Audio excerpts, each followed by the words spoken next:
आइए, सुनिए, देखिए, समझिए सनातन सत्य। जैसी दृष्टि वैसी सृष्टि, दृष्टि विज्ञान। कुदरत, कुदरती रचना एवं कुदरत के कानून से शाश्वत सुख की प्राप्ति। जोधपुर के परम पूज्य महात्मा उपासक प्रोफेसर डॉक्टर सोहन राज तातेड़ के निर्देशन में सनातन सत्य। जैसी दृष्टि वैसी सृष्टि, दृष्टि विज्ञान।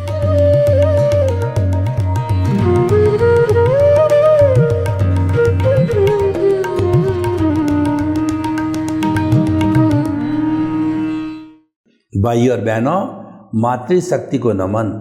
आज का हमारा अति उत्तम विषय लेशिया की व्याख्या। लेशिया का अर्थ होता है कलर, और दूसरा जो अर्थ होता है जो हमारे भाव बनते हैं, जो सृजन करते हैं और भावों पे कोट लगने के बाद में कर्म बनता है, और वो किया हुआ कर्म हरेक को भुगतना पड़ता है। ऐसा कहा जाता है, as you will sow so will you reap. जैसा आप बोओगे वैसा पाओगे। जो बोना है, जो बीज है, वो कर्म है, वो पुरुषार्थ कहलाता है। और हम जो मन वचन काया से जो भुगतते हैं वह परिणाम कहलाता है, रिजल्ट कहलाता है। तो हम इसकी लेशिया की सांगोपांग व्यवस्था करेंगे कि वो भाव कैसे बनते हैं, और भाव से जो है द्रव्य कर्म कैसे बनते हैं। भाव कर्म जो है कारण है, द्रव्य कर्म है वो कार्य है, भाव कर्म है वो सृजन है, और द्रव्य कर्म है वो भुगतान है। भाव कर्म है पुरुषार्थ है, और द्रव्य कर्म है वह भुगतान है। तो भाई और बहनों, हम गंगोत्री से स्टार्ट करते हैं। गंगोत्री शिव जी की जटा में है। भगवान राम के पूर्वज भगीरथ जो है वो राजा हुए हैं, तो उन्होंने जो है वो अपने हरिद्वार में बैठ करके और तपस्या की, और भगवान से जो ये वरदान मांगा शिव जी से कि आप अपनी जटा में से गंगा को बहाओ, क्योंकि वो सारे उधर ही हैं। जितने भी शिव जी का जो धाम है वो सब वहीं हैं। तो उन्होंने जो है वो कहा कि आपकी जटा में से गंगा को बहाओ, ताकि कि वो हिंदुस्तान में बहती हुई वो पापियों का पाप धोती हुई समुद्र, अरब सागर, बंगाल की खाड़ी और हिंद महासागर में जाकर के गिरे। तो शिवजी जो है उनकी तपस्या से प्रसन्न हुए और जटा में से गंगा बहा दी। तो वो जटा का गंगा बहाना है वो गंगोत्री है। तो ठीक उसी तरीके से हमारी जो मूल स्वरूप की आत्मा है वह पूरे शरीर में व्याप्त है। जैन दर्शन के अनुसार आत्मा होती है वह शरीर व्यापी होती है। शरीर के बाहर जो है 0.00% भी वो बाहर नहीं होती, मात्र शरीर में ही होती है। जब चींटी का शरीर धारण करती है तो वो संकुचित हो जाती है, और जब वो डायनोसोरस का जो है कर्मों के अनुसार शरीर धारण करती है, जो ये स्थूल शरीर है, कारण शरीर है, तब जो है वह विकसित हो जाती है। तो भाई और बहनों, वह हमारी आत्मा, उसके साथ में जन्म जन्मांतर से जो हमारा अज्ञान है, कारण शरीर, लिंग शरीर, कॉजल बॉडी, अज्ञान कर्म शरीर है, वो जन्म जन्मांतर से उसके साथ के अंदर फेविकॉल की तरह जुड़ा हुआ है, और उससे उदय प्रारब्ध चलता रहता है। वह कैसे चलता है, वह मुख्य बात आज का विषय है। तो देखिए, आत्मा और कॉजल बॉडी के बीच के अंदर जब उथल पुथल होती है, मल युद्ध होता है, तो कभी आत्मा जीतती है, कभी कॉजल बॉडी जीतती है।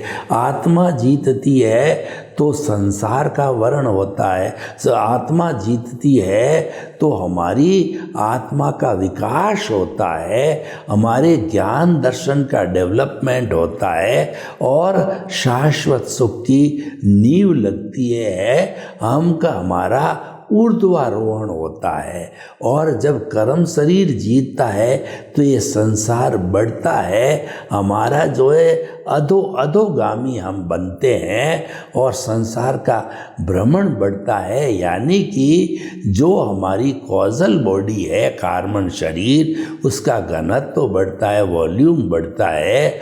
और जब आत्मा जीतती है तो उसका वॉल्यूम घटता है। आत्मा जीतने पर आत्मा हल्की होती है और कर्म शरीर जीतने पर उसका वॉल्यूम बढ़ने से आत्मा भारी होती है।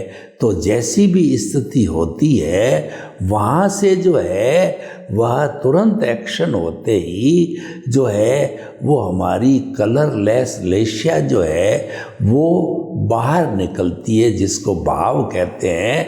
उन भाव जो है, जो हमारा कॉजल बॉडी और आत्मा है, उसके बाहर ओरा की तरह एक अध्यवसाय होता है, उसको टच करती हुई निकलती है, वो कलरलेस होती है और वहाँ से निकल करके वो हमारा जो अवचेतन मन है, ल्यूमिनियस बॉडी है, सबकॉन्शियस माइंड है, उसको टच करती है। सबकॉन्शियस माइंड इस संसार की सबसे बड़ी फैक्ट्री है, इससे बढ़ के कोई फैक्ट्री नहीं होती है।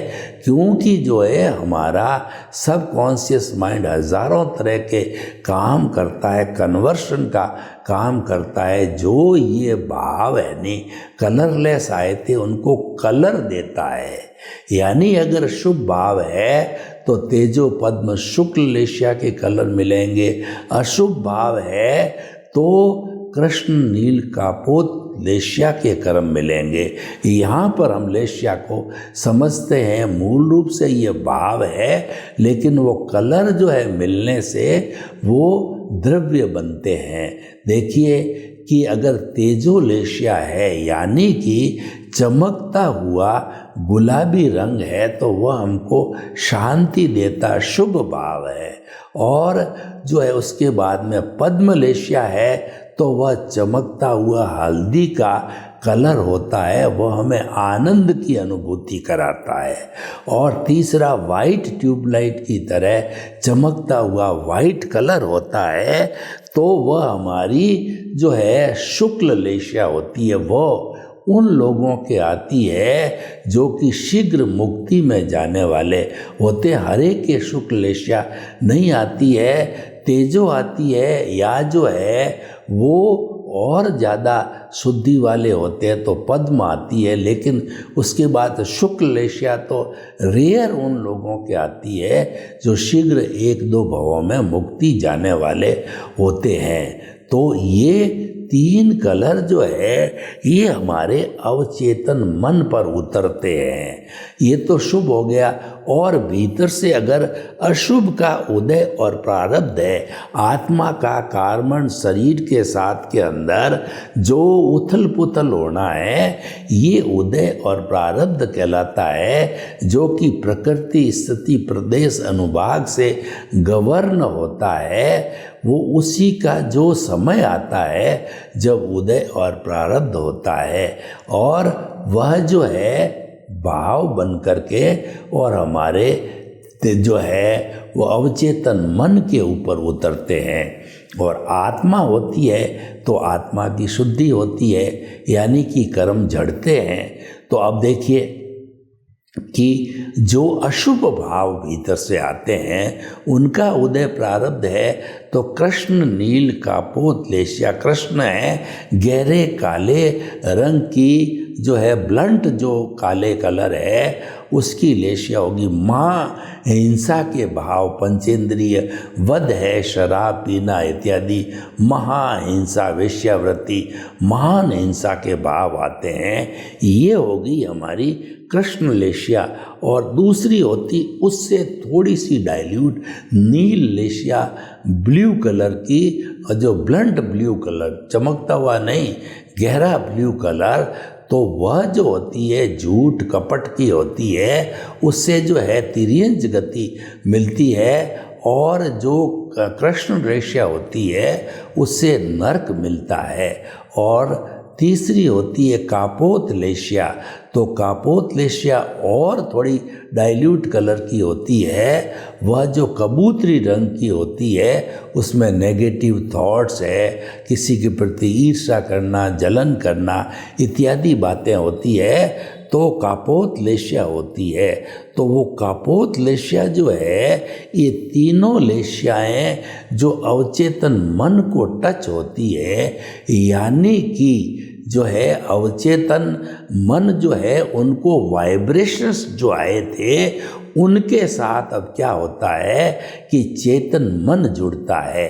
यानी कि हमारा जो चित्त है जो कि इस स्थूल बॉडी पर काम करता, उसके साथ चेतन मन है, तो जो वाइब्रेशंस जो है शुभ अशुभ आए हैं वो जो है हमारे इस जो है वो चित्त के साथ, दिमाग के साथ जो कहिए या चेतन मन के साथ कहिए, उनकी परमिशन उनके साथ जुड़ते हैं, तो हमारे जो है वो डक्टलेस जो है ग्लैंड्स होती है पूरी बॉडी के अंदर, जो अवचेतन मन से जुड़ी होती है, with the permission of the चेतन मन कहिए या हमारा स्थूल बॉडी कहिए या चित्त कहिए, उसकी परमिशन से जो है वो शुभ अशुभ जैसे भी होते हैं वो लिक्विड फॉर्म में, डक्टलेस ग्लैंड्स जो है लिक्विड फॉर्म में बदल देती है। इनमें कोई छेद नहीं होता है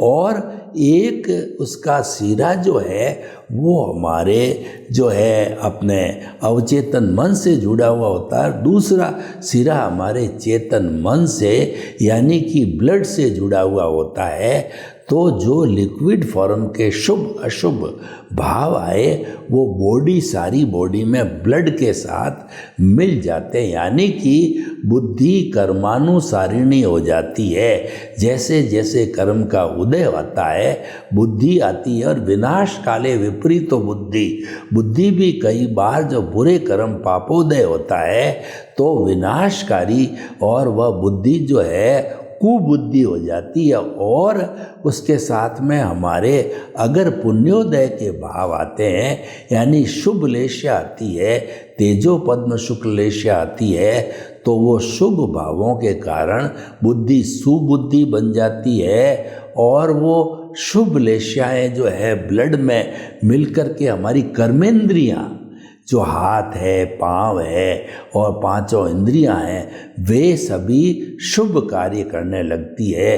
किसी को जो है भोजन वगैरह देना है, किसी को दान पुण्य करना है, भगवान की जो है धार्मिक सारी क्रियाएं जितनी भी है वो करने लग जाता है। मंदिर जाना है, समय करना है, संवर करता है, लोगों का परोपकार करना है, जो सारे जो है शालीन कार्य यानी मानवता के कार्य जो है वह ये भाव करवा देते हैं। तो आप देखिए कि इस तरीके से जो है हमारा ये उदय और प्रारब्ध होता है, कर्मेंद्रियां वैसा एक्शन हमारे से करा देती है।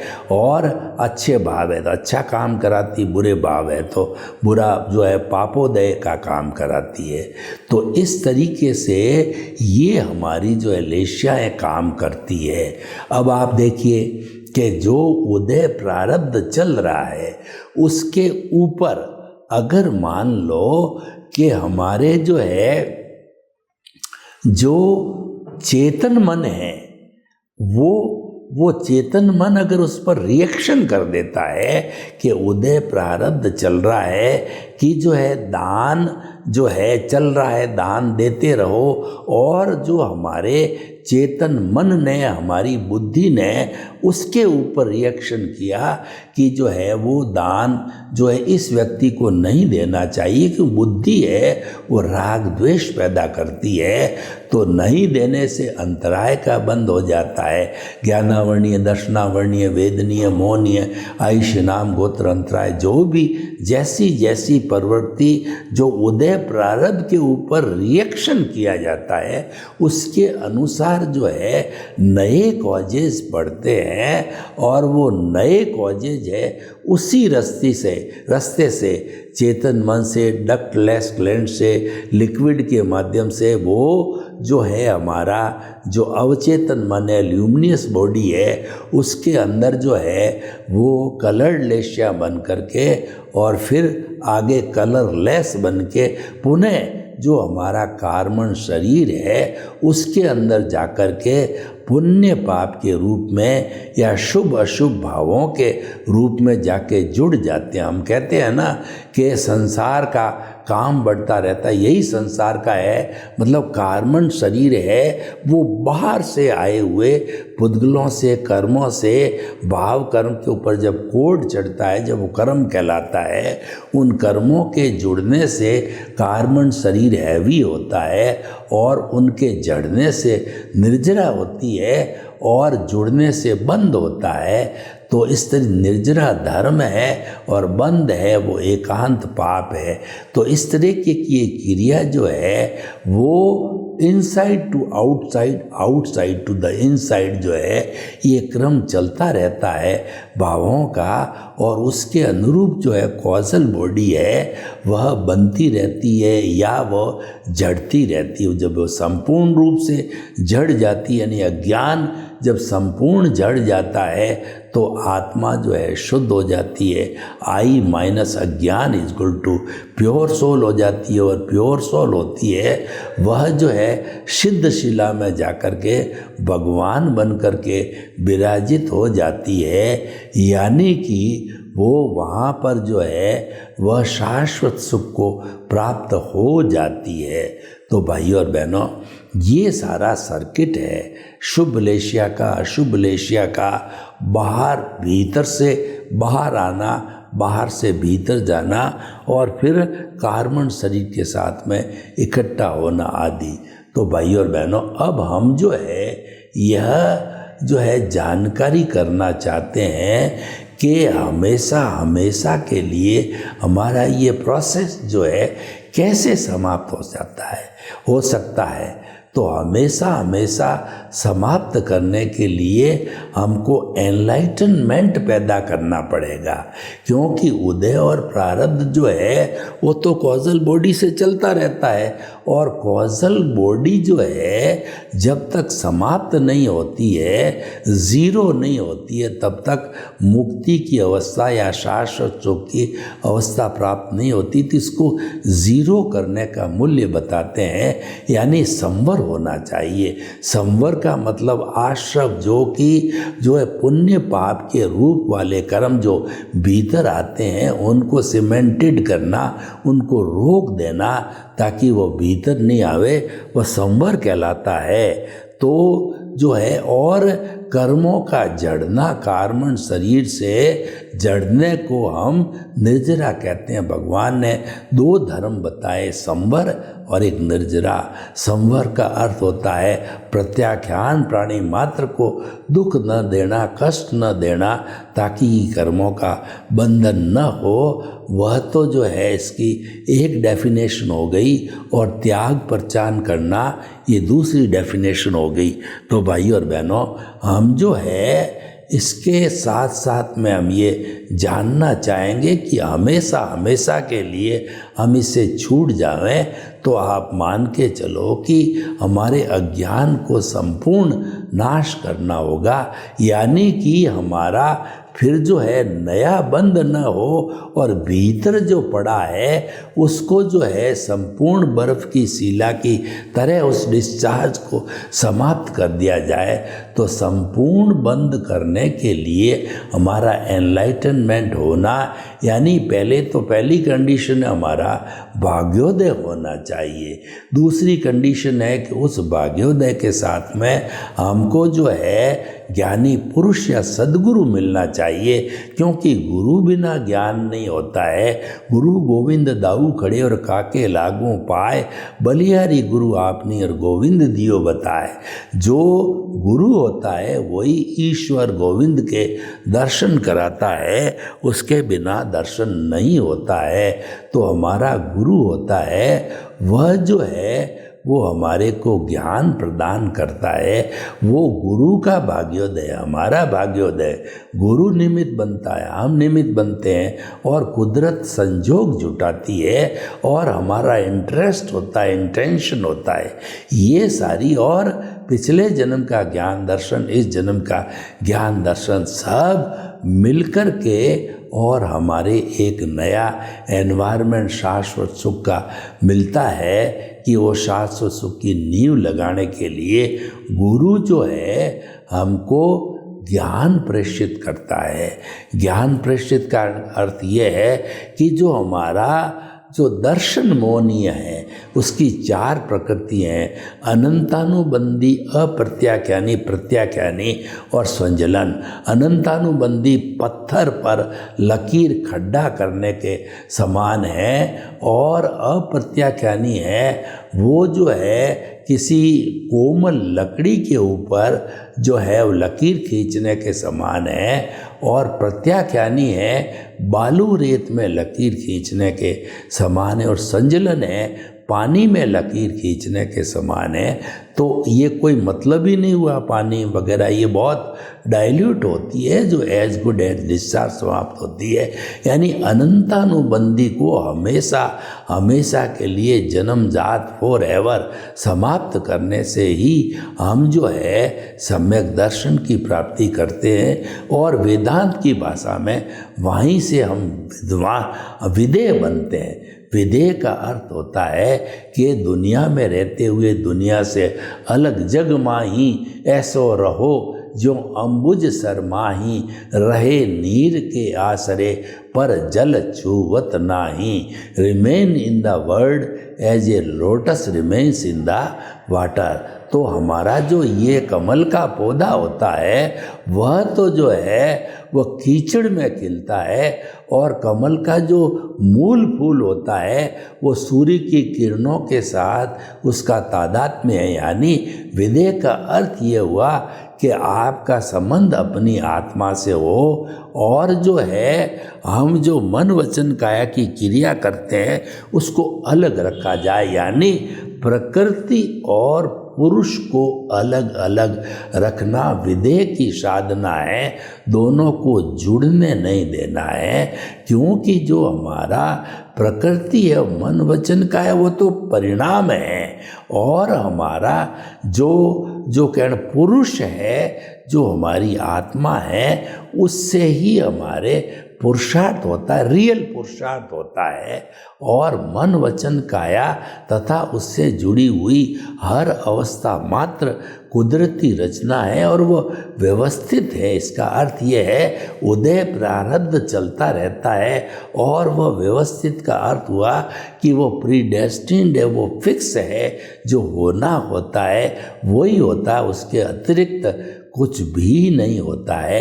ये पूरे जीवन भर चलता है। यानी पिछले जन्म की जैसी हमारी स्क्रिप्ट है, फिल्म है, मन वचन काया की बैटरी है, जैसा हमने जो है वो कहना चाहिए कि भाव कर्म डाले हैं उसके अनुरूप ही हमारे द्रव्य कर्म बनता है, उसके अनुरूप ही कॉजल बॉडी से हमारा उदय और प्रारब्ध होता है। तो वो कारण है भाव, जो हमारा जो भाव कर्म है वो कारण है, द्रव्य कर्म है वो कार्य है। तो इस तरीके से जो है हम ये सारा भुगतान हमारा जो चलता रहता है। लेकिन अब प्रश्न ये है कि हमारे को जो है आज का जो हमने ये सारा विषय लेश्या ध्यान का लिया है, प्रमुख विषय है।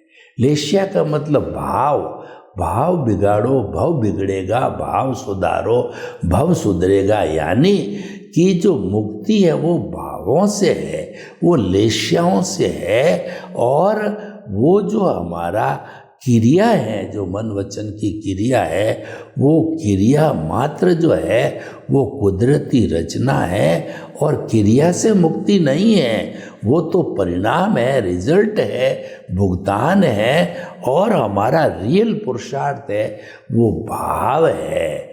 तो इसीलिए भाव के ऊपर, लेश्या के ऊपर पूरा ध्यान देना चाहिए। कभी भी भाव नहीं बिगाड़ने, और भाव दिखते नहीं हैं। जो हमारा उदय प्रारब्ध होता है वो विचारों के माध्यम से होता है।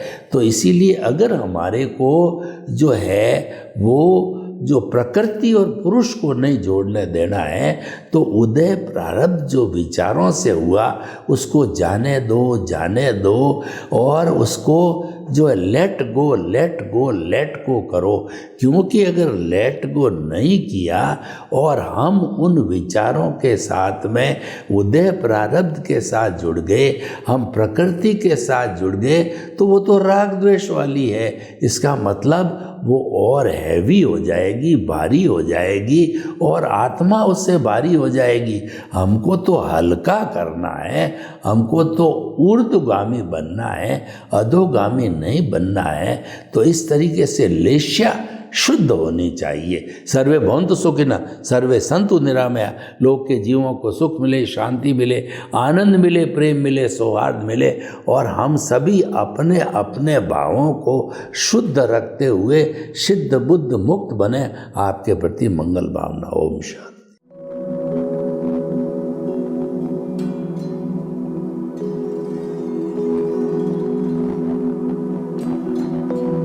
एक ऐसा अंतर्राष्ट्रीय ख्याति प्राप्त मानव जो गुरु प्रेरणा से पिछले 20 वर्षों से वानप्रस्थ जीवन जीते हुए 24 घंटे मानवता की सेवा में संलग्न है। एक ऐसा मानव जो अभी राष्ट्रीय, अंतर्राष्ट्रीय टीवी चैनलों पर 7,500 एपिसोड के माध्यम से सनातन सत्य, आत्मविज्ञान एवं पुनरुत्थान, व्यवहार एवं निश्चय जगत के जीवनोपयोगी विषयों पर हृदय स्पर्शी प्रवचन कर चुका है। उस मानव का नाम है महात्मा उपासक प्रोफेसर डॉक्टर सोहन राज तातेड़। प्रोफेसर तातेड़ द्वारा योग, दर्शन, शिक्षा विषयों पर रचित पीएचडी स्तर के 250 शोध ग्रंथ भारत के 100 प्रतिष्ठित विश्वविद्यालयों में शोधार्थी पढ़ रहे हैं, तथा वे सभी शोध ग्रंथ वहां की सेंट्रल लाइब्रेरियों में उपलब्ध हैं। महात्मा सोहन राज ने अभी तक हजारों स्कूलों, कॉलेजों, विश्वविद्यालयों एवं संस्थाओं में सेमिनार, वर्कशॉप, कैंप लगाकर लाखों विद्यार्थियों को योग, दर्शन, शिक्षा का प्रशिक्षण देकर उन्हें सुसंस्कारित किया। डॉक्टर तातेड़ ने भारतीय संस्कृति उत्थान के 4000 से अधिक समसामयिक विषयों पर आर्टिकल लिखकर ऑनलाइन जर्नल, पत्रिकाओं, वेबसाइट्स पर प्रकाशित किया, जिसका उपयोग लाखों पाठक कर रहे हैं। उपासक तातेड़ के 5000 से अधिक आज का सुविचार, आज का शुभ संदेश, आज का मंगल भावना योग आदि चिंतन websites, Twitter, blogger, Facebook, YouTube माध्यमों से लाखों लोग अपना जीवन निर्माण कर रहे हैं। मानवता के मसीहा ऐसे महामानव महात्मा सोहन राज तातेड़ के प्रोफाइल को अभी तक विश्व के 20 लाख दर्शक यूट्यूब पर, 12 लाख गूगल पर एवं लाखों दर्शक फेसबुक, ब्लॉगर, ट्विटर और इंस्टाग्राम पर देख चुके हैं।